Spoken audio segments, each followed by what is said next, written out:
friend. My name is Balmukund Kumar Mishra. I'm software engineer, and today I will teach you class 11 English for Bihar board. Uh, this is our first chapter, Animals in Prison. Right. तो हम इसको start करेंगे first chapter को. For 14.5 months I lived in my little cell. So ये जो chapter है, जो first chapter हम पढ़ रहे हैं, इसको लिखा है जवाहरलाल नेहरू ने, एनिमल्स इन प्रिजन. और उसके बारे में ऑथर जवाहरलाल नेहरू के बारे में कुछ डिस्क्रिप्शन दिया गया है, कुछ बताया गया है. फिर हम लोग इस चैप्टर को जो है वो स्टार्ट करेंगे. Right. So let's start. Jawaharlal Nehru, India's first prime minister, was popular among the children as चाचा नेहरू. भारत के पहले प्रधानमंत्री जवाहरलाल नेहरू जो है वो चाचा नेहरू के रूप में बच्चों के बीच प्रसिद्ध थे. उनकी जन्म तिथि ये हो गई तुम्हारी, जन्म तिथि ये डेथ हो गया, ये डेथ हो गया. He was a man of rare sensitivity. वो रेयर सेंसिटिविटी के आदमी थे, यानी कि उनकी सेंसिटिविटी काफ़ी मतलब दुर्लभ थी जो उनके पास थी वो चीज़. Educated at Harrow and Cambridge University. उन्होंने अपनी पढ़ाई हैरो एंड कैम्ब्रिज यूनिवर्सिटी से पूरा किया. He became a barrister after studying natural science and law and return to India in 1921. वो हैरो एंड कैम्ब्रिज यूनिवर्सिटी से पढ़ाई किए, फिर उसके बाद वो बैरिस्टर बन गए. आफ्टर स्टडिंग, क्या पढ़ने के बाद? Natural science and law. Natural science and law पढ़ने के बाद वो बैरिस्टर बन गए. एंड रिटर्न टू इंडिया, और वो भारत लौट आए इन 1921. Okay. Deeply influenced by Mahatma Gandhi. Deeply मतलब गहरे रूप में, इन्फ्लुएंस मतलब प्रभावित थे. बाय महात्मा गांधी, महात्मा गांधी से, वो महात्मा गांधी से बहुत गहरे रूप में प्रभावित थे. He joined Indian politics and soon emerged as a leader of country's youth. उन्होंने इंडियन पॉलिटिक्स ज्वाइन किया और शीघ्र ही कंट्री के यूथ के लीडर बन गए. भारत के जो यूथ है उनके लीडर के रूप में इमर्ज, यानी कि सामने आए. ठीक है. However, he was not a mere politician. He was also a dreamer. वो सिर्फ एक पॉलिटिशियन ही नहीं थे, वो साथ में ड्रीमर थे, आइडियलिस्ट थे, ह्यूमनिस्ट थे. ड्रीमर यानी कि जो बहुत सोचता है, महत्वाकांक्षी है. आइडियलिस्ट यानी कि जो आदर्शवादी है. ह्यूमनिस्ट यानी कि मानवता से भरा हुआ है. एंड आर्टिस्ट आई मीन कि वो कलाकार भी थे in words as well. Right. His works, उनके कुछ कार्य है जो उन्होंने लिखे, उनके कुछ लिखे गए कार्य है. ठीक है. जैसे कि an autobiography, the discovery of India, glimpses of world history and letters from a father to his daughter. ये इनके कुछ महत्वपूर्ण, रिमार्केबल और एक रेयर और जो काफ़ी दुर्लभ चीज़ें हैं जो उन्होंने लिखी है, काफ़ी. ठीक है. Established him as a master of English prose. ये जो उन्होंने चीज़ें लिखी है ऊपर जो मैंने आपको बताया, ये उन्हें क्या एक तरह से मास्टर बनाती है इंग्लिश प्रोज का. प्रोज यानी कि अंग्रेजी कहानियाँ. ठीक है. वाइल इन प्रिजन, जब वो while in prison before independence, स्वतंत्रता के पूर्व जब वो जेल में थे, ही रीड बुक्स, उन्होंने किताबें पढ़ी. ऑब्जर्व्ड नेचर, नेचर को ऑब्जर्व किया, महसूस किया. ड्रीम्ड एट टाइम्स, उनको एक तरह से सोचा, कई बार सोचा. ड्रीम्ड एट टाइम्स मतलब कई बार सोचा. And wrote in is powerful, और अपनी पावरफुल एक तरह से ताकतवर पोएटिक स्टाइल जो थी उनकी, उसमें उन्होंने जो भी about all that he thought and felt, जो भी उन्होंने सोचा और महसूस किया नेचर को देख करके, उसको एक तरह से उन्होंने लिखा. ठीक है. पावरफुल पोएटिक स्टाइल में लिखा उन्होंने अपने. His elegant poetical prose is best captured in his autobiography. उनका जो एलिगेंट पोएटिकल प्रोज था वो एक तरह से उनकी ऑटोबायोग्राफी में, ऑटोबायोग्राफी जो कोई व्यक्ति अपनी बायोग्राफी खुद लिखता है तो उसको क्या बोलते हैं? ऑटोबायोग्राफी. यानी कि अपने बारे में उन्होंने जो लिखा, अपनी कहानी वानी, उसमें जो है एलिगेंट पोएटिकल प्रोज जो है उनका बेस्ट कैप्चर हुआ था उनकी ऑटोबायोग्राफी में.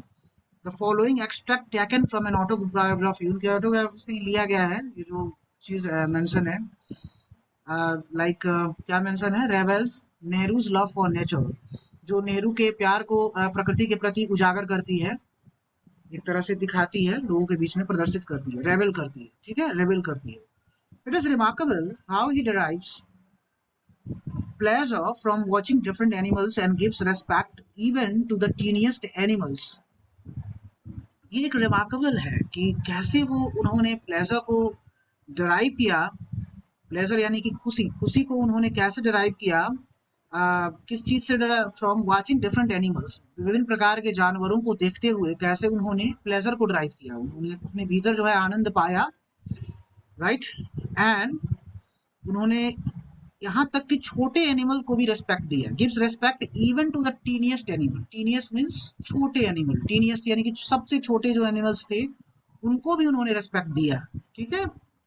This the peace is a wonderful example of life and let life, यानी कि शांति का, लाइफ एंड लेट लाइफ जो है वो एक शांति का क्या है, महत्वपूर्ण उदाहरण है।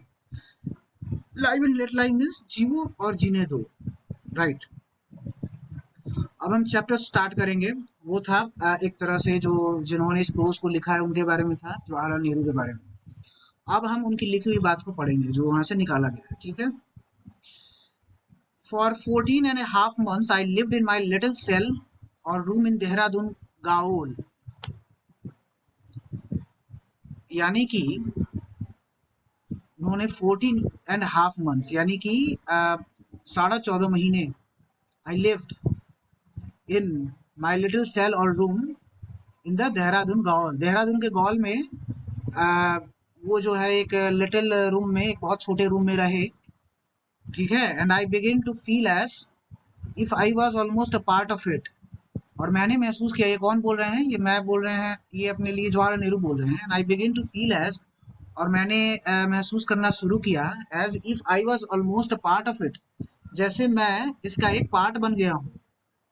It was familiar. I was familiar. Sorry, I was familiar with every bit of it. मैं इसके एक एक छोटे पल से एक तरह से क्या था इसका मैं परिचायक था, फेमिलियर था इससे मैं। I know every mark and dent on the, I knew every mark, मैं हर मार्क जानता था, and dent on the white washed walls, जो कि वाइट वॉश्ड वॉल्स थे, यानी कि सफेद वॉल्स जो दिख रहे थे, वॉश्ड वॉल्स यानी कि क्या होता है, दीवार, दीवार जो दिख रहे थे सफेद जो वॉश्ड थे, उन पर मैं हर एक मार्क को देख सकता था, ठीक है, और डेंट को देख सकता था उस पर। And on the on even floor and the selling with its moth eaten rafters, okay. In the little yard outside I greeted little truffle of grass and odd bits of stone as old friends.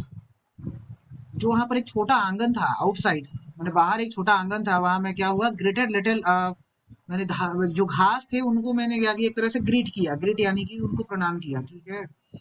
And odd bits of stone, कुछ stone के टुकड़े थे, वो मुझे मेरे पुराने मित्र की तरह मुझे नजर आ रहे थे, as old friend. I was not alone in my cell, for several colonies of wasps and hornets lived there. मैं अपने जो जेल में था, जिस कमरे में था, वहां पर केवल मैं अकेला नहीं था, वहां पर सेवरल कॉलोनीज यानी कि बहुत से वहां पर रह चुके थे लोग पहले से ही। And many lizards found a home behind the rafters, और बहुत सारे जो लिजार्ड्स यानी कि छिपकलियां होती हैं, उन्होंने भी अपना घर ढूंढ लिया था वहां पर, ठीक है। तो वही नेचर को बता रहे हैं कि कैसे कैसे जहां पर ये प्रिजन में थे, जब ये जेल में थे, तो नेचर से किस तरह घिरे हुए थे, और नेचर यानी कि प्रकृति, प्रकृति में अलग अलग जीव हैं, उन सबसे कैसे कैसे घिरे हुए थे, वो सारा चीज बता रहे हैं वो, ठीक है। जैसे आप देख सकते हैं कि अभी छिपकली के बारे में इन्होंने चर्चा किया, और भी बहुत सारी चीजें ये बता रहे हैं नेचर के बारे में। Imagine in the evening in search of prey, right. और इवनिंग में वो एक तरह से सर्च ऑफ प्रे मतलब क्या हुआ कि प्रार्थना के उम्मीद, प्रार्थना की खोज, ठीक है। If thoughts and emotion leave their traces behind in the physical search of prey, where is gone यार, या this one. If thoughts and emotion have their traces behind in physical surrounding, अगर थॉट और emotion leave their यानी कि अपने traces को, यानी कि जो thoughts and emotion, you understand, विचार और भावनाएं, ठीक है, अगर अपने ट्रेसेस एक भौतिक वातावरण या फिजिकल सराउंडिंग में अगर अपने ट्रेसेस लीव कर देती हैं, छोड़ देती हैं, the very air of that cell must be thick with them. तो जो उस सेल के जो हवाएं हैं ना वो भी उनसे मतलब ज्यादा क्या कहेंगे, must be thick with them, यानी कि उनके साथ ज्यादा मोटी हो जाएंगी, right. And they must cling to every object in that little space, और वो और जरूर ही वो इधर उधर उछल कूद सकते हैं वो उस छोटे से जगह में भी, हर एक ऑब्जेक्ट पर, ठीक है। I had better cells in other prison, मेरे मेरे पास जो है अदर जो जेल में जो जगह थी या उससे ज्यादा मतलब अच्छा सेल्स था, ठीक है, जगह था। But in Dehradun I had one privilege, लेकिन मेरे पास देहरादून में एक प्रिविलेज थी, वो क्या थी, जो मेरे लिए काफी महत्वपूर्ण थी, which was very precious to me. the the gaol proper was a very small one and we kept in an old lockup outside the gaol walls. जो gaol था उसका प्रॉपर वाज बहुत ही छोटा था, ठीक है। एंड वी वेयर केप्ट, और हमें जो रखा गया था एक गाउल वॉल्स, जो उसके वॉल्स थे उसके बाहर, we were kept in old lockup, एक पुराने लॉकअप में हमें बाहर रखा गया था, आउटसाइड द गोल वॉल्स, ठीक है, आउटसाइड यानी कि बाहर होता है, बाहर हमें रखा गया था। But with in the gaol compound, ठीक है, कहाँ पर थे हम यार, here. But with in the gaol compound, लेकिन जो वो था वो गाउल के कंपाउंड में ही था, बाहर रखा गया था गॉल वॉल्स के हमें, ठीक है, ओल्ड लॉकअप में, लेकिन वो गाउल के कंपाउंड में ही था, ठीक है। This place was so small that there was no room to walk about it in, ये प्लेस इतना छोटा था कि उसमें थोड़ा सा घूमने के लिए भी जगह नहीं था। And so we are allowed morning and evening, और हमें सिर्फ सुबह और शाम को ही के लिए अलाउ था to go out and walk up and down in front of the gate, और गेट के बाहर अगर हम जाना चाहते थे, सामने जाना चाहते थे रेस्ट होने के लिए, तो सिर्फ हमें वो सुबह और शाम को ही अलाउ था। Distance since about 100 years we remained in the gaol compound, और एक around around 100 yards, distance of around 100 yards, what is written there, distance of about 100 yards, yeah। ये जो मतलब जाते थे ये लोग बाहर ना, वो कितना दूर था, जैसे गेट के बाहर ये वॉकअप और डाउन के लिए जाते थे मॉर्निंग एंड इवनिंग में, वो कितना दूर था, अबाउट 100 yards, यानी कि आंगन में 100 yards के अबाउट अबाउट डिस्टेंस था उसमें, ठीक है। We remained in the gaol compound, but this coming outside the walls gave us a view of the mountains and the fields and the public road at some distance. हम growl के compound में ही रहे, but this coming, लेकिन ये जो आया outside the walls, लेकिन जब हम आउटसाइड द वॉल्स जब हम आए, ठीक है, आउटसाइड द वॉल्स आने पर, आउटसाइड द वॉल्स मीन्स यानी कि दीवार के बाहर आने पर हमें एक पहाड़ों का व्यू मिला। जो वॉल आने पर एक क्या हुआ, gave us a view of the mountain, एक पहाड़ों का व्यू मिला, and the fields and the public road, और एक मैदान मिला, और साथ में एक पब्लिक रोड मिला, यानी कि सरकारी रोड मिला कुछ दूरी पर। This was not a special privilege for me, यह एक स्पेशल प्रिविलेज मेरे लिए नहीं था। It was common for all the A and B class prisoners kept at Dehradun, ये सभी ए और बी क्लास प्रिजनर्स के लिए कॉमन था जो देहरादून में थे। Within the compound but outside the gaol walls there was another small building called the European lockup, gaol के वॉल्स के बाहर, ठीक है, और कंपाउंड के अंदर ही there was another small building, एक छोटी सी और बिल्डिंग थी जिसको यूरोपियन लॉकअप कहते हैं, ठीक है। This had no enclosing wall, इसके पास कोई भी इनक्लोजिंग वॉल नहीं था, यानी कि कोई भी बंद करने का बंद दीवार नहीं था। And prison inside the cell would have a fine, और उस सेल के बाहर जो थे वो फाइन महसूस कर रहे थे। ओके गाइस, सो इसके आगे हम बाद में आपको पढ़ाएंगे फ्रॉम 3।